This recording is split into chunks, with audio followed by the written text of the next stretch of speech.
welcome back to Lex Reads. So I am doing a read a book in a day. I haven't done this in a while. I think the last read a book I did was, I think it was Bernice L. McFadden when I did Praise Song for the Butterfly, which was last year. It's crazy to say, but this will be the first read a book in a day in the new year 2024. So I wanted to kick off a book from my TBR shelf. I did, if you guys haven't seen that video, I'll link it down below. I'm doing a one author project focusing on one author's whole catalog, and the author that I'm doing is J. California Cooper. And I wanted to start off with her first book. It's a book of short stories. Now, I'm not going to read them in order, but I did want to start off with their debut. I've read one other collection of short stories called Homemade Love, and I absolutely adore that collection. So yeah, but this is the book. It's called A Piece of Mind, and it has, let me see how many short stories. 1, 2, 3, 4, 5, 6, 7, 8, 9, 10, 11, 12 short stories. And this book is very short. That's why it's perfect for a book in a day. It's only 124 pages, and I'm currently on 42. And when I tell you I am loving her short stories, if you like Southern type of writing, you will like her, which is crazy because she's not from the South, but she writes like that dialect, and then she also is clever with her stories. It's one of those, she has stories where it's almost like that's what you get, you know what I mean? Every time when I read her stories, that's what comes to mind. I would say my favorite short story by her is, let me see, it's actually from this collection, which I told you guys this is the first collection I read by her. It's called, I believe, Without Love. And it's about a woman, what was that lady's name? Patsy. And she would always ask for money and everything.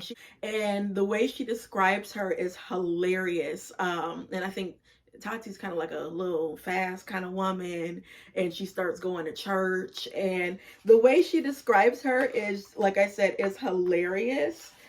She always will ask you for $20. I did it. That's what it was.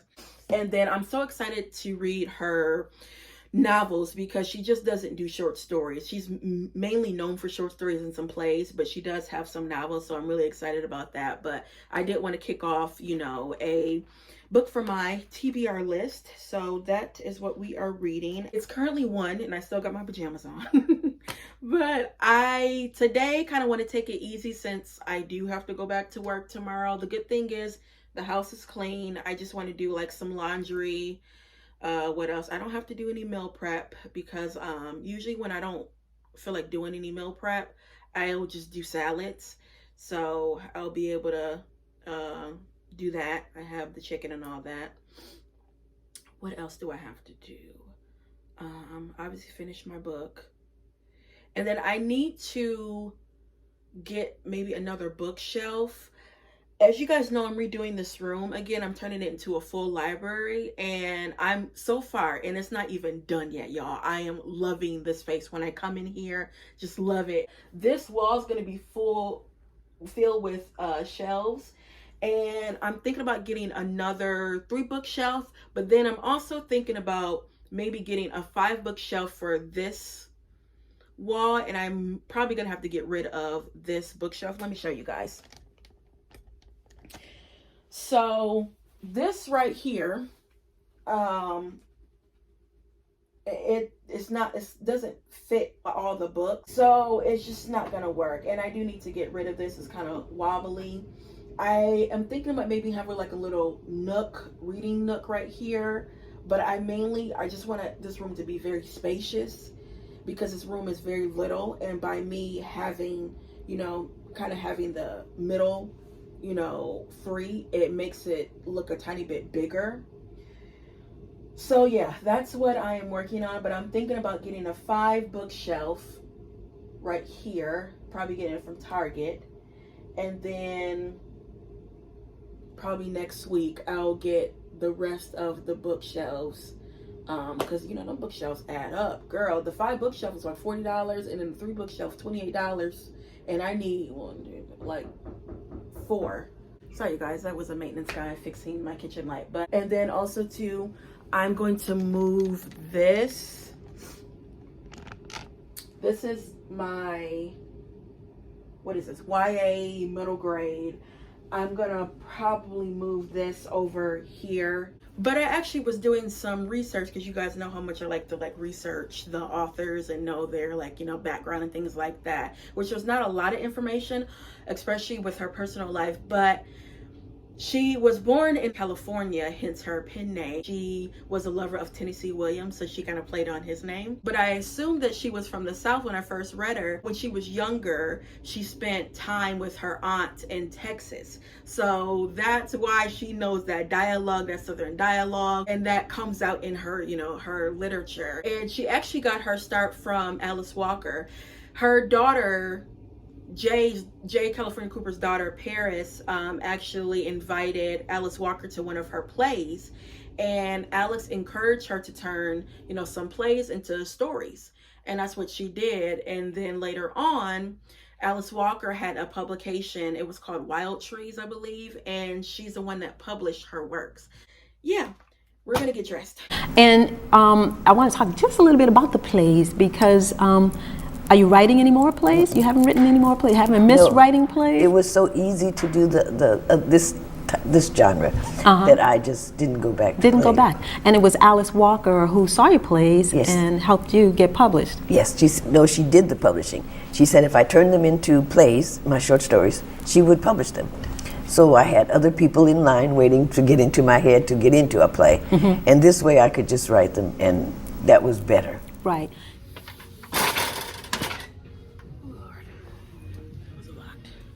Played with paper dolls till I was 18. And so I'm used to characters coming to me. They're used to my mind being make-believe. And so they live happily in there, you know, and I'm happy with them. And when I'm through with them with the story, they can go.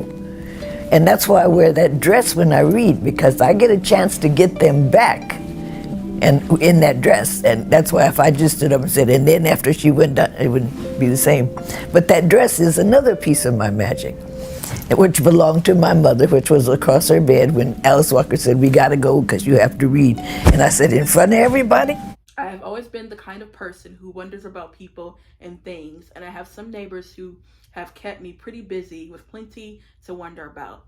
It's not really important or where Smitty and Della met. The main thing is that they were married 9 years when I got to know them. At first, because of the way the world looked at things, they seemed an unlikely funny couple. He was short, 5 foot or so, 125 pounds, while Della was 5'7" or so and 207 pounds. You picture them making love, and in your mind it was real funny. Oh Lord. But you shouldn't do that picturing stuff, because making love, real love, is not funny. Remember, the heart has its own way of picking a partner and never ask for measurements. Okay, that one was good, really good. It's another, it looks like with this like book, the theme is a man that just treats you horribly. Like, again, you got a man that talks badly about his wife. Like, Smitty is just a little man, and he always talking about, I'm the man of the house, I'm the man of the house. And then you have Della, who is really sweet, you know, tender, just, you know, let him say crazy things like, oh baby, you know, I'm so sorry I did this, da da da da, you know, like one of them women or whatever. And towards the end, they always get got, and he really got. So yeah. And then also too, you always have like a friend or a family member telling the story, you know, about the person. But yeah, that one was really good. I actually need to tab that one. So couple hours later, I think I talked to you guys at 5:30, and now it's 8:30. But I got the shelves all like, you know, organized a little bit. The main thing was building them, and then I have to like, you know, put the books in there correctly. So yeah, but I have 45 pages to go. But I wanted to talk to you guys about the previous story I read, and it's called Color Me Real, and it was really good. So you have a young woman. Minnie was 13 years old, and she was raped by a white man, and of course her children came out looking white. And her daughter, what was her daughter's name? Ira, she decided to like leave home and pass for white basically. And she had a young man, his name was George. He really liked her, but like, you know, she wasn't really feeling him like that. But he works at like a lawyer's office as a secretary, and she ends up marrying a white man. And of course he thinks that she's white, but one day she finds him in the bed with a black woman, and he says something like he likes black women. Make a long story short, when they were getting into their freshly clean bed, he held Ira and kissed her through her tears and made many declarations of love, true love, deepest love, and said he didn't know what it was about black women that he liked so much, just always had, but that they would never compare to her, and so on and so on. And she told him, if what you really want is a black woman, then you have one. I am a black woman. He stared at her a few minutes, then laughed and told her she didn't have to go that far. She got up and got pictures of her mother. It's my mother. She smiled at him in the photos. He snatched the photos and stared at them until he dropped them to the floor. When he turned to her, his fist came with him and he beat the wife. Then she ends up marrying a black man that he thinks that she's white, and I don't think she corrects him. But one day he talking some nonsense about, you know, some black women, and she gets upset. She reached for her, but she moved away, still talking. I'm going to tell you something. Black women don't care if you like white women. What we really resent is what makes us so disgusted with you is that you have to stand on our shoulders, tear us down, make us look like nothing to make yourself big enough to do what you want to do. Just go on and like them if you want to. Only stop tearing us down to do it. White women are really all right, so it's okay. Richard was beyond anger. His male friends saw that and rounded up their coats and wives, who were trying to remember all the things they had told Ira when they thought she was white. They left. And then he beat her and do all that. And she go back home. She said, George, my marriages were different. I tried to make them both work. What went wrong then? He was digging around a tree. I was too black, George. What that mean? Well, she thought thoughtfully. One husband needed what he did not want. The other husband wanted what he did not need. Girl. This one, it ends happy. So, but that got me. Oh my goodness. But as y'all can see, her writing is really good. And the story is, it really does capture you. I have 45 pages to go. I am now going to take my bath. And y'all know I like to read in the bathtub. And kind of, you know, just get myself ready for bed since we gotta go to work tomorrow. But yeah, it's 8:38, so that's what I'm going to do. Y'all, I was supposed to take my bath, but I ain't got engrossed in yet another story. Too heat to be happy. And you have a woman that's in her 80s, and she's telling us a story while she's making rolls. But I noticed the wives get left behind more. That's why so many women alone. That's why so many women alone in this town. And that's why these women that got men got to hold on to them. Because most of the church-going folks here don't mind taking your husband or wife or your wife for a while anyway. That's what brings me to the very person I want to tell you about. Mr. Luther Luster, LL. Oh, Lord. He is old now, or older, I guess is a better word.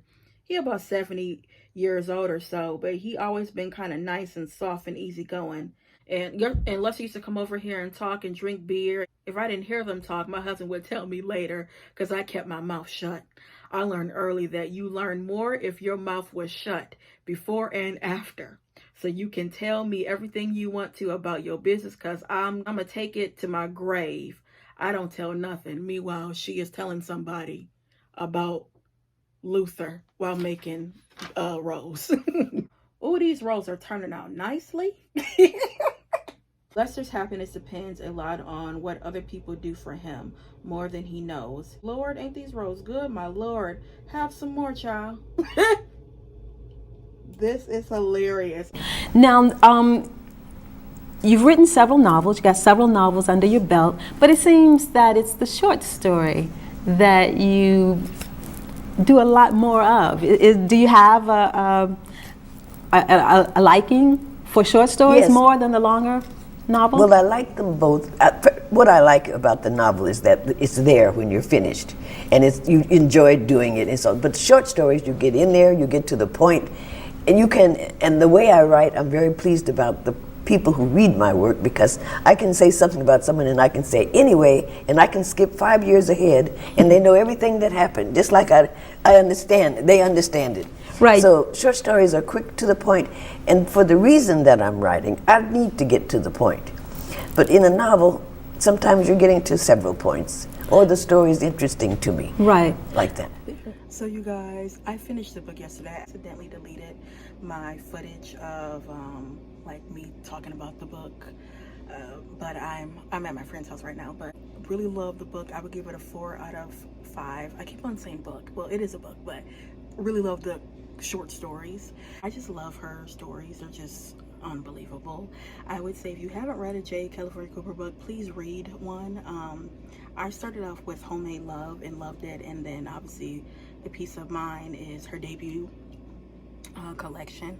Fantastic, but I can't wait to read a novel by her because I haven't read a novel by her yet. So her stories are conversational pieces. You want to talk about them with someone. So this was so much fun for me, talking to you guys about it, because when I tell you, I had a ball reading this in one day. But it's the first book I read this year of 2024. So yeah, guys, that's all I have for you, and I'll be back with more Black books. Bye. The thing that I wanted to read them was just this little thing that I read before every reading, because it's why I write. Would you mind reading it? I'd love to. There was a caliph in Spain, and he was true, he was real. He said, I have to sit up because his voice comes from a different place. I have now reigned above 50 years in victory and peace, beloved by my subjects and dreaded by my enemies and respected by my allies. Riches and honor, power and pleasure have waited on my call. You hear that? Nor does any earthly blessing appear to have been wanting in my years. During this life of wonder I have kept count. This is on his tombstone. Now you know he's dead, ain't no sense in lying. I have kept count of the days of happiness which have been given me. They number 14. Now he had all that to work with, all the power, all the money. He got 14. It says, place not thy confidence in this present world, but I don't always use that line. But I use the number 14, and people just say, oh, and I said, listen, do you know what he told you? Then you don't have all he has. And how many happy days do you think you're going to get? You have to be careful about your choices. That's what makes the difference. What you choose to do, it can either eat up your life or add to your life.